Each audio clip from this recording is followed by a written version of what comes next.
বিসমিল্লাহির রহমানির রহিম। আসসালামু আলাইকুম এভরিওয়ান। বন্ধুরা সবাই কেমন আছেন? আমি আলহামদুলিল্লাহ ভালো আছি। আমি বাগানে চলে এসেছিলাম, একটু ডাটা উঠিয়ে নিলাম, আর এখানে একটু কাঁঠালের বিচিও নিয়ে এসেছি শুকিয়ে, আর বিভিন্ন রকমের সবজি একটু একটু করে দিয়েছি, আর বেশ কিছু পেঁয়াজ কুচি, কাঁচামরিচ, এগুলো দিয়ে আমি রুচি পরিবর্তনের জন্য বেশ কিছুদিন যাবৎ কোরবানির মাংস খাওয়া হচ্ছিল। এখন সবাই একটু পরিবর্তন চাচ্ছিল, তাই জন্য সুন্দর সব রকমের সবজি আর একটু পেঁয়াজ কাঁচামরিচ আর হালকা মশলা দিয়ে একটু রেসিপি করব।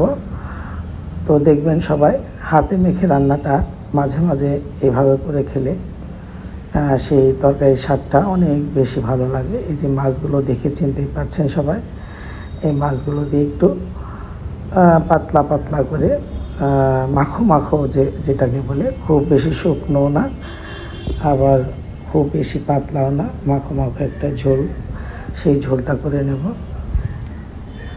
সুন্দর মাখিয়ে নিচ্ছি। তো বন্ধুরা আমার রেসিপিটা দেখবেন, পুরো ভালো লাগবে, শেষ পর্যন্ত দেখবেন, অনুরোধ রইল। এখানে একটু হাতটা হালকা ধুয়ে বাস ঝোলটা দিয়ে দিলাম, এইটুকু ঝোলেই হয়ে যাবে। আর সবজিগুলো খুব সুন্দর, এখানে ঝিঙেও ছিল, আর একটু ডাঁটা, কাঁঠালের বিচি, তারপরে হচ্ছে আরও বেশ কিছু তরকারি ছিল। এখানে একটু একটু করে দিয়েছি, পরিমাণটা খুব বেশি না, যার জন্য অল্প করে দেওয়া হয়েছে। মোটামুটি এই দেখেন কালারটা কি সুন্দর আসছে, ঝোলটাও খুব বেশি না, আবার একদম শুকিয়ে নিয়েছি তাও না, কালারটাও খুব সুন্দর আসছে, আর খাবারটাও খুবই রুচিসম্মত, সবাই খুব পছন্দ করে খেয়েছে। তো আমি ক্যামেরা বন্দি করেছি বন্ধুদের একটু স্মরণ করে দেওয়ার জন্য। বিভিন্ন রকম সবজি দিয়ে এরকম মাখো মাখো ঝোল খেতে খুবই টেস্ট হয়। আমার সব বন্ধুরাই জানি, সবাই পারে, কিন্তু একটু মনে করিয়ে দেওয়া আর কি।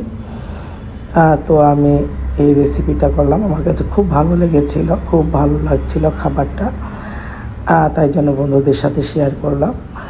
ঝোলটাই দেখেন, একদম ভারীও না আবার একদম পাতলাও না, একটু মাখো মাখো ঝোল যেটাকে বলে আর কি।